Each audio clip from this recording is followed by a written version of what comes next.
"You don't get to question my choices," she said when she showed up with her ex to the dinner I'd planned. I said, "You're right. I don't," paid the bill and left. Blocked her in the Uber. 2 weeks later, she saw me at a restaurant with her best friend. On a date. She caused a scene. Hey viewers, before we move on to the video, please make sure to subscribe to the channel and hit the like button if you want to see more stories like this. Thanks. The maitre d' had just shown them to my table. My table. 4-2. A small, intimate square near the back of the restaurant, lit by a single, low-hanging lamp that made the polished silverware gleam. I'd requested it specifically. Now, Qley sat in the chair I'd been picturing her in for a month, smiling up at me with a look I couldn't quite parse. And Mark's hand was resting on the back of her chair. My feet stopped moving. The gentle hum of conversation, the clink of glasses, it all sharpened into a painful, high-definition focus. Mark, her ex, the one with the motorcycle and the condescending stories about his artisan coffee import business. The one she'd assured me 6 months ago was completely out of the picture, baby. He's so toxic. Alex, there you are, Qley said, her voice bright and performative. Look who I ran into outside. Small world, right? Mark gave me a slow, once over, his lips curling into a smile that didn't reach his eyes. Hey man, hope you don't mind the intrusion. Qley said it was a casual thing. My brain was a buffer wheel, spinning, failing to load the appropriate response. This wasn't the script. The script was, I'd arrive first, nervous. She'd walk in, looking stunning in the little black dress I knew she'd wear. We'd toast 3 years. I'd give her the pearl earrings currently burning a hole in my jacket pocket. A modest splurge for the woman who'd told me, just last month, that she was finally ready to move in together. I'd spent 3 weeks planning this. Bistro Lumiere. The name alone had made her swoon when she'd tagged it in an Instagram story. A place for real promises, the caption had read. I'd saved, called exactly 30 days out at 9 a.m., and secured the reservation like it was a military objective. I'd even confirmed with her this morning. 7 o'clock. Dress fancy. It's a surprise, but you'll love it.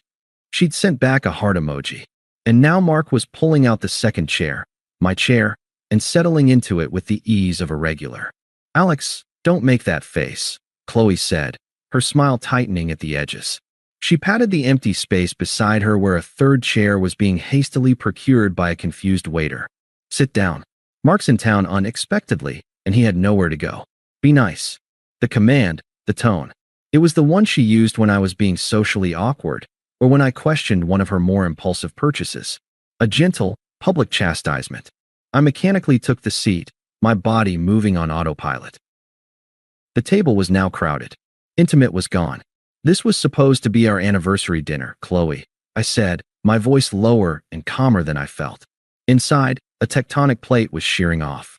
She waved a hand, her bracelets jangling. And we're having it. With a friend. It's fine. More fun, actually. She glanced at Mark, sharing a conspiratorial eye roll. God, you'd think I brought a serial killer. Mark chuckled, picking up the wine list. Yeah, dude. Relax. It's just food. Qley told me this place was good. I've been wanting to try it. Qley told him. The words landed like stones. She'd talked to him about this place. Our place. My planning, my surprise, had been a topic of conversation between them. The waiter arrived, hovering with palpable discomfort. Can I get you gentlemen a drink to start? Perhaps a bottle for the table? I'll have a Macallan 18. Neat, Mark said, without looking up from the menu. We'll have a bottle of the Pinot Noir, Qley said, pointing to the second most expensive option. The one from Willamette Valley. Alex loves Pinot, don't you, babe? I did. I'd mentioned it once. She'd remembered to use it now, as a prop in this performance of normalcy. I didn't answer. I was watching her. The way she leaned slightly toward Mark as she looked at the menu. The way she laughed too loudly at his joke about the pretentious description of the duck confit. This wasn't a chance encounter. This was a statement. A parade. She had brought her past to sit at the table of our present, and I was expected to pay for its meal. The drinks came. Mark swirled his whiskey. Qley sipped her wine, leaving a red smudge on the rim. I left mine untouched. The conversation was a bizarre, three-way torture. Mark held court, talking about his latest venture, something about NFTs and athleisure wear. Qley listened, rapt, interjecting with, "That's so brilliant, Mark. a level of enthusiasm I hadn't heard from her in months. Finally, during a pause as Mark scanned the room for our harried server, I tried again. Quietly, just to her. "Qley, seriously, what is this?" She turned to me, and the polite mask slipped for just a second. Irritation flashed in her eyes. Then it was replaced by that cool, dismissive smile. The one that always made me feel small and foolish. "Alex, what is your problem?" "He's a friend. We're having a nice time. You're the one making it weird." She took another sip of wine. "You don't get to question my choices. Especially about who my friends are." She leaned in, her voice dropping to a venomous whisper meant only for me. "It's unattractive." The sentence hung in the air between us, crystallizing everything. "You don't get to question my choices." It wasn't about Mark. It was about power.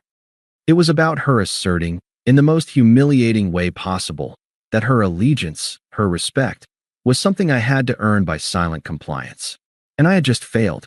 The noise of the restaurant, which had been a roaring in my ears, suddenly drained away into a silent, clear vacuum. I looked at her, really looked, and I didn't see the woman I loved. I saw a stranger performing an act of casual cruelty. I saw the 3 years of support, of listening to her work dramas, of driving across town at midnight for her favorite ice cream when she was sad, of planning a future. I saw it all being tossed onto the table like a used napkin. A profound, chilling calm settled over me. The confusion, the heartbreak, the rage, they were still there, but locked behind a thick pane of glass. I was on the outside now, an observer. I pushed my chair back. The legs scraped softly on the hardwood floor. Qley looked up, annoyed. Mark raised an eyebrow, a smirk playing on his lips, expecting a scene. I didn't give him one. I stood up, adjusted my jacket, and caught the waiter's eye with a small nod. He hurried over. "Yes, sir? Is everything? Could I have the bill for everything ordered so far, please?"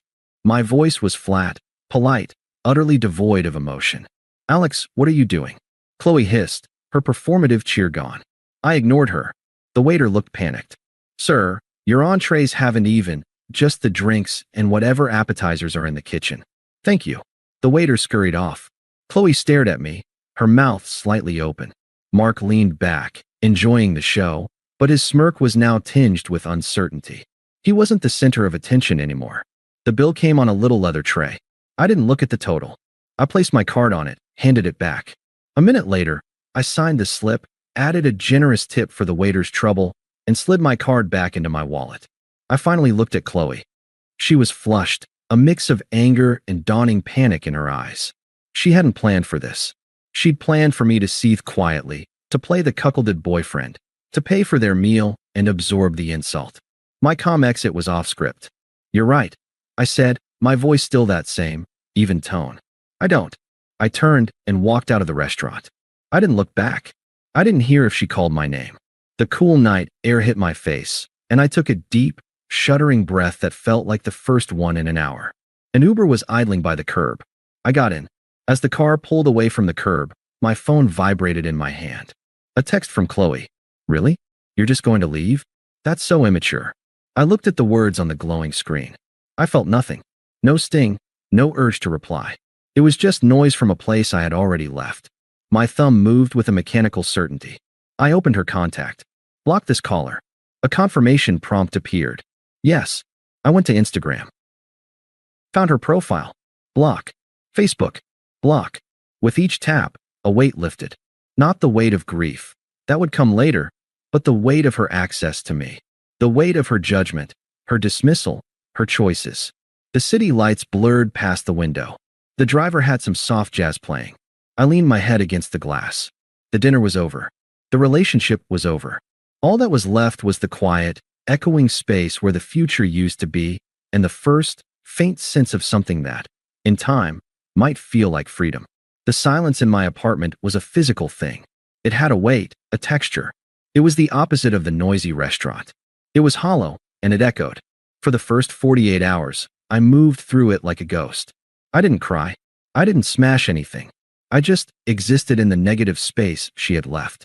I'd wake up and for one merciful second, I'd forget. Then the memory would return.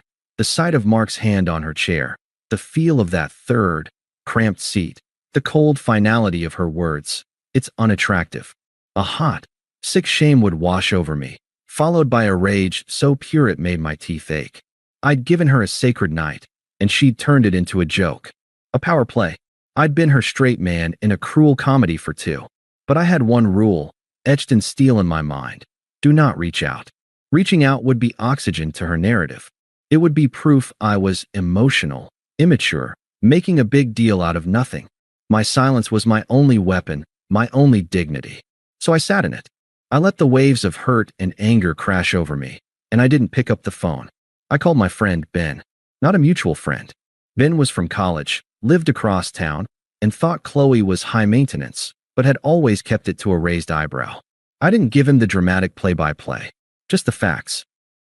She showed up to our anniversary dinner with her ex, said I didn't get to question her choices. I left and blocked her. Ben was silent for a long moment on the other end. Then, a low whistle. Jesus, Alex. That's calculated. You okay? No, I said honestly. But I will be. Just needed someone to know. He didn't offer platitudes. He said, come lift weights tomorrow at 7. Grunt at things. It helps. I went. I grunted. The physical exhaustion was a cleaner pain than the mental spiraling. I threw myself into work, taking on a complex data analysis project that required total focus.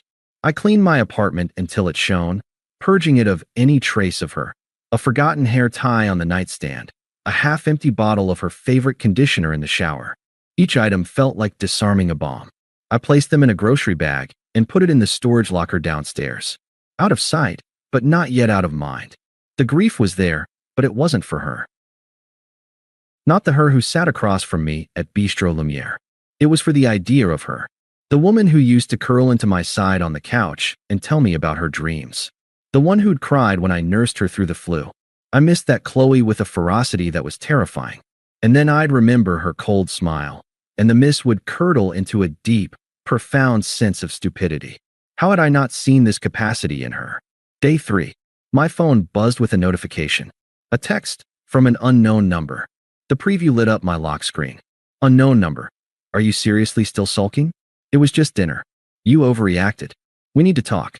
My heart hammered once, a dull, painful thud. Not from hope, but from the violation. She'd gotten a new number. The tone was vintage Qley, dismissive, minimizing, the blame neatly placed at my feet. Sulking. Overreacted. I didn't open it. I swiped the notification away, went into my phone settings, and blocked the new number. The action was becoming familiar. A strange, sick part of me had almost been waiting for it. This was her script. I was supposed to be begging for an explanation by now. My silence was forcing her to write new lines, and she didn't like it. Day 5. Another new number. This one came in the evening. Unknown number. Mark's gone. Back to whatever city he's failing in this month. Can we talk? This is childish, Alex. You're throwing away 3 years over a misunderstanding. Childish. The word was a spark to tinder. I felt the heat in my cheeks. She'd brought a grenade to our relationship, pulled the pin, and was now calling me childish for not wanting to hold the shrapnel. And the detail about Mark being gone, it wasn't an apology. It was inventory. The toy I used to hurt you is put away now, so stop crying. I blocked this number too, my thumb hitting the button with more force than necessary. Misunderstanding. Right. I understood perfectly. Day 7. I was making coffee when my landline rang. I almost never used it. Only telemarketers and family. I picked it up. Hello. A pause. Then her voice, strained and oddly formal. Alex. It's me. I said nothing. I just listened to the silence on the line, the faint sound of her breathing. Look, she continued, rushing now. I'm calling to say I'm sorry. Okay. I'm sorry if you got the wrong idea. It wasn't what you thought. Mark was he was in a bad place. I was being a friend. You're being really unfair, cutting me off like this. We need to discuss this like adults. Call me back. The message hung there. A masterpiece of non-apology. I'm sorry if you got the wrong idea. Not, I'm sorry I deliberately humiliated you. It wasn't what you thought. It was exactly what I thought. You're being really unfair. The ultimate reversal. The victim casting herself as the wronged party. I placed the handset back in its cradle without a word. I didn't slam it. I just set it down. Then I walked over, unplugged the phone from the wall, and coiled the cord.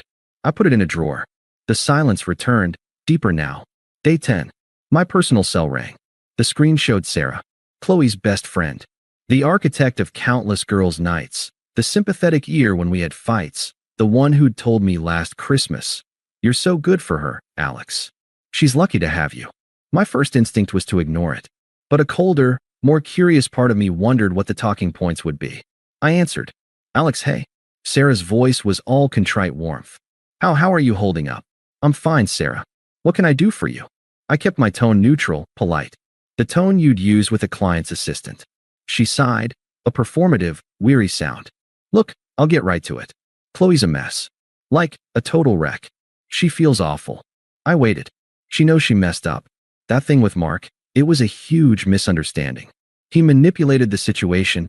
You know how he is. She was just trying to be nice, and it backfired. She just wants to see you, to apologize properly, face to face. This silence is killing her. I looked out my window at the city skyline. The sun was setting. "Sarah, I appreciate you calling." "I do. But there's no misunderstanding to clarify. She made a choice to bring another man to a private anniversary dinner I planned for us. She chose to speak to me with contempt when I was hurt. The relationship is over. I'd prefer not to discuss it further." The line was quiet for a beat. My calm, unbroken delivery had thrown her. She was expecting anger, or grief, or at least an argument. She wasn't prepared for a simple statement of fact. "But, you guys were so good together," she protested, her voice rising slightly. 3 years, Alex. Don't you miss her? Don't you love her anymore?" This was the core of it. The emotional blackmail. The idea that love meant tolerating boundless disrespect. I felt a sudden, clear pity for Sarah. She lived in Chloe's orbit, where this logic probably made sense. "I miss the person I thought she was," I said, my voice still even. "I don't know the person who did that. And that's the person I'd be talking to now. So no, I'm not interested. Please don't call me again to mediate." "Alex, wait. Goodbye, Sarah."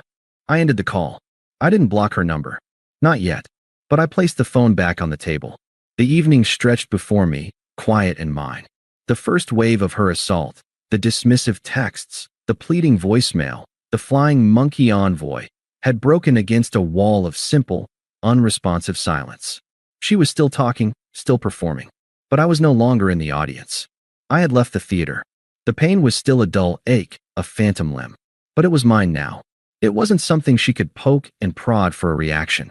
I sat in the quiet, and for the first time, it didn't feel hollow. It felt like peace, fragile and earned, and I was determined to protect it. The silence became a habit, then a preference. The world, which had narrowed to the pinpoint agony of that dinner table, began slowly, stubbornly, to widen again. I didn't heal in a straight line. Some mornings, the anger was a cold stone in my gut. Others, a hollow sadness would catch me off guard in the cereal aisle. But I was moving. Ben's gym sessions became a ritual. The data project at work was a labyrinth I could get lost in, and my boss noticed, praising my focus. I'd built a fragile, quiet life in the ruins. A week after the call with Sarah, Ben and I were finishing a set of deadlifts when he wiped his face with a towel and said, casually, "Heard a thing from Katie, you know, who works with Chloe's cousin." I braced myself, setting the bar down. "Yeah. Turns out Prince Charming Mark was literally couch surfing. Convinced Qley to let him crash at her place for a couple nights after your incident. Lasted 4. Borrowed $300 for a business opportunity. Then ghosted. Phone disconnected. Socials gone." I leaned against the rack. I felt no schadenfreude. Just a weary validation. He hadn't wanted her. He'd wanted a soft place to land and some walking around money. She'd traded 3 years of stability for a grift. The kicker, Ben continued, watching my reaction, is that Chloe's telling people you abandoned her in her time of need. That you were looking for an excuse to bail and used the dinner thing as your out. She's playing the victim. Hard. That, finally, sparked something. Not anger, but a profound disgust. The sheer audacity of the rewrite. She was erasing her own cruelty and painting my dignified exit as a coward's flight. My silence, which had been my shield, was being used as a weapon against me in the court of mutual acquaintances. "Let her talk," I said, my voice flat. "The people who matter will see it." Ben nodded, respecting my stance. But I knew the score. Reputations are fragile. Hers was now a project, and she was working overtime. 2 days later, my phone buzzed with a text. Sarah, I expected another round of lobbying, prepared to ignore it. But the preview was different. Sarah, hey, I know this is weird, and I'm probably the last person you want to hear from, but I need to apologize. I stared at it for a full minute. Then I opened it. Sarah, I called you as a friend. Qley's friend. I didn't have the full story. She told me you stormed out over nothing and were giving her the silent treatment to punish her. She made it sound like you were controlling. Sarah. Then last night, she was crying at my place, trying to prove how casual the dinner was.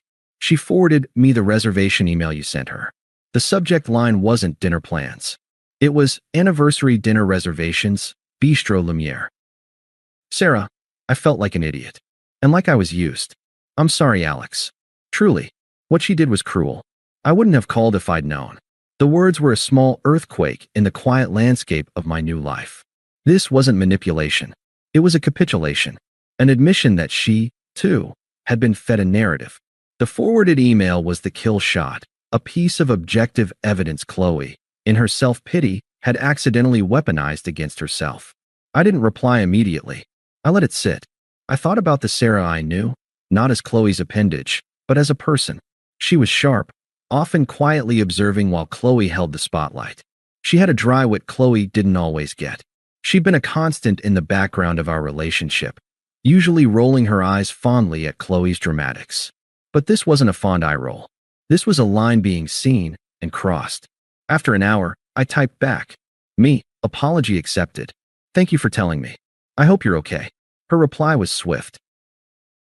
Sarah, I'm embarrassed. And pissed off. Not at you. At being a pawn. She's spinning this epic tragedy, and I was handing her the tissues. Me, it's what she does. The narrative always has to favor her. Sarah, God, yes. That's it exactly. It's exhausting. A pause. Then, Sarah, look, I know this is beyond awkward. But if you're willing, coffee? As two people who got played by the same maestro? No agenda. Just clearing the air so it's not a weird thing hanging in the world. I considered it. There was risk. It could be a trap, an elaborate ambush. But my gut said no. The detail about the email subject line was too specific, too damning for Qley. Sarah was risking her friendship by even admitting she'd seen it. I agreed. We met at a neutral, busy coffee shop far from either of our neighborhoods. She was already there, looking nervous, stirring a latte.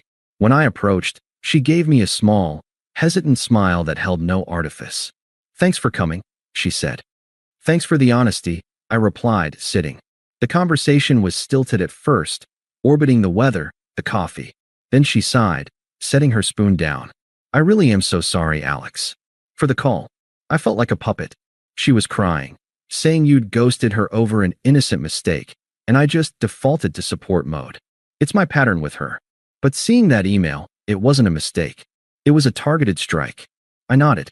It was a demonstration. To show me my place. And to show him he still had a claim.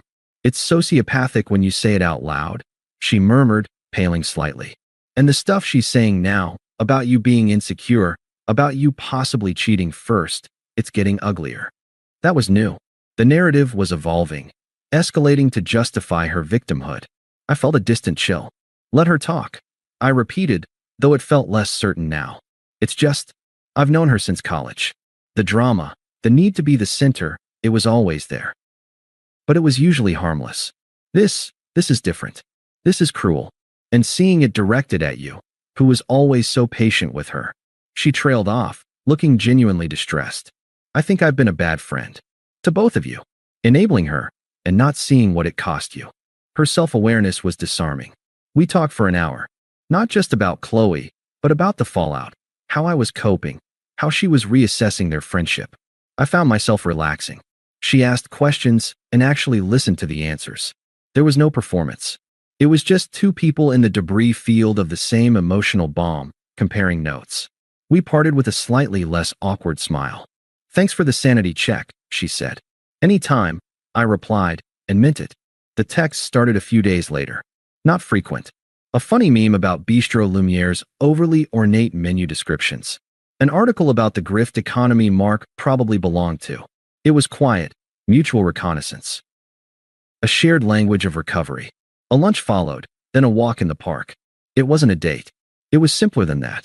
It was companionship with someone who understood the source of the poison without having to have it explained. The careful wall I'd built around myself had a gate in it now. And it wasn't a weakness. It felt, strangely, like a part of the strength. 3 weeks after the dinner, Sarah and I were at a cozy, unpretentious Italian place known for its pizza. We'd finished a shared salad and were debating pepperoni versus sausage. We were laughing. Actually laughing. The sound felt foreign and good in my throat. She was telling a story about a disastrous work presentation, her hands animated, her eyes bright. I was leaning in, listening. I was, for the first time in a month, not looking backward. I was just here. And then, the atmosphere at our table changed. A sudden drop in pressure. Sarah's smile froze, then faded. Her eyes flickered over my shoulder, widening slightly.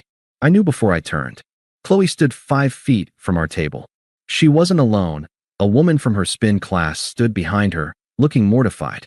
Qley's face was a mask of perfect, porcelain shock that was rapidly cracking, revealing the raw, furious betrayal beneath. Her eyes were huge, darting from me to Sarah's hand which was resting on the table near mine. The entire restaurant seemed to hush, senses tuned to the impending detonation. What the hell is this? Qley's voice wasn't a shout. It was a razor-sharp whisper that carried to every corner of the room. It was packed with so much venom it seemed to distort the air around us. Sarah withdrew her hand, not guiltily, but as if bracing for impact. "Qley," she said, her voice calm but tight. I didn't stand. I slowly turned in my chair to face her fully. I felt that same, profound calm from the bistro settle over me. The protective glass was back. She was on the other side, in a different world. "Alex." Qley's gaze drilled into me, demanding an answer, an explanation, a submission. "Sarah? My best friend? Are you kidding me?" The last word cracked, rising in volume. "We're having dinner, Qley," I said. My voice was quiet, measured, a stark contrast to her vibrating intensity. "You're interrupting." It was the wrong thing to say. It was the truthful thing to say. It detonated her. "Having dinner?" She took a step closer, her finger jabbing the air between us. "You're on a date. With her. Is this your pathetic revenge, Alex? You couldn't handle me being happy, so you crawl to my best friend? You sick, pathetic." "Qley, stop." Sarah's voice cut through, firm now. "It's not like that. Don't you dare speak to me." Qley shrieked, her focus whipping to Sarah. The spin class friend had taken a full step back, wanting to vanish.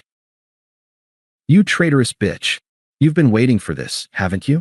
Plotting with him the second, I had a moment of weakness. This was the unraveling. The true colors, vivid and ugly, on display for a room full of strangers enjoying their garlic bread. There was no performance left, only the raw, entitled core. I looked at her, this stranger hurling accusations. I felt nothing. No anger, no hurt, not even pity. Just a distant, analytical curiosity. "So this is who you really are when the audience isn't buying your act."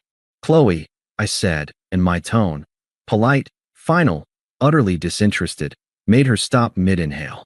She looked at me, expecting a fight, begging for a drama she could win. I gave her nothing. "This isn't about you," I continued, as if explaining a simple concept to a child. "Sarah and I connected after you ended our relationship. We're having dinner. Please don't interrupt it." The reframing landed like a hammer. "After you ended our relationship." I wasn't the one who'd walked out. I just believed her when she showed me the door. Her face contorted. "I ended it. You walked out. You abandoned me over nothing." I held her gaze. The silence stretched. The entire restaurant was holding its breath. "You showed me exactly who you were," I said, each word clear and cold. "I believed you. Now, you're making a scene. This is why we don't talk." I saw it hit her. The realization that my calm wasn't a tactic. It wasn't stoicism. It was indifference. I wasn't withholding attention to punish her. I had simply revoked her access to my attention permanently. She was a stranger causing a disturbance. Her breath came in ragged gasps. The fury morphed into something desperate, panicked. She looked at Sarah, then back at me, searching for a handhold in the cliff face of our apathy. She found none. You can't do this," she wailed, the last vestige of control gone. "After everything we had, you're betraying me with her. You're both monsters." A busboy had frozen nearby, trays in hand. A manager in a dark suit was now moving purposefully from the host's stand, his expression stern. I turned away from her. I looked at Sarah. The transformation in my demeanor was absolute. The cold, flat effect I'd shown Qley melted away, replaced by a look of simple, warm concern. My voice, when I spoke to Sarah, was soft, entirely different. "You okay?" I asked. "We can go if you want." It was the final, perfect dagger. The shift in tone, from discussing a nuisance to speaking to someone who mattered, was more devastating than any insult. It categorically placed Qley outside the sphere of things that could affect me. Sarah, pale but composed, nodded. "Yeah, let's go." I stood up, deliberately not looking at Qley. I pulled out my wallet, threw a generous stack of cash onto the table, enough to cover the bill and the uneaten pizza. I helped Sarah with her jacket, my hand briefly, reassuringly, on her shoulder. Qley stood there, utterly deflated, watching the choreography of our exit. The manager had reached her. "Ma'am, I'm going to have to ask you to lower your voice or leave." We walked past her. I didn't look back. I held the door open for Sarah, and we stepped out into the cool, clean night. Outside, Sarah let out a long, trembling breath. She wrapped her arms around herself. "Oh my God. I'm so sorry, Alex." I've never seen her like that. It was like watching a possession. I turned to her. The adrenaline was a faint buzz, but the calm was deeper, solid. "Don't apologize. You didn't do anything wrong." "I meant it. Are you okay?" That was intense. She gave a shaky laugh. "I will be. I just lost my appetite for fancy Italian." A genuine smile touched my lips. "Me too. Come on." I nodded down the street, away from the restaurant, away from the echoing drama. "Let's get some real food. I know a great pizza place." She looked at me, really looked, and saw the absence of chaos in my eyes. She saw that I was already moving forward, that the scene behind us was just noise. She smiled back, a real one this time. "Yeah, that sounds perfect." I took her hand. It wasn't a dramatic gesture. It was simple, a point of contact in the quiet night. We started walking. Behind us, the muffled sound of the manager's firm voice and a single, hysterical sob faded into the city's hum, becoming just another insignificant sound in the tapestry of a life I no longer lived. I didn't think about Qley. I didn't wonder what she'd do next. I thought about whether I wanted mushrooms on the pizza. I thought about the warmth of Sarah's hand in mine. I thought about the quiet peace of the last few weeks, and how it wasn't an absence anymore, but something being built. The last thing I heard was the distant chime of the restaurant door closing, a full stop on a sentence that had ended for me a long, long time ago. Thanks for watching. Make sure to subscribe to the channel and hit the like button. What do you think about this story? Share it in the comments.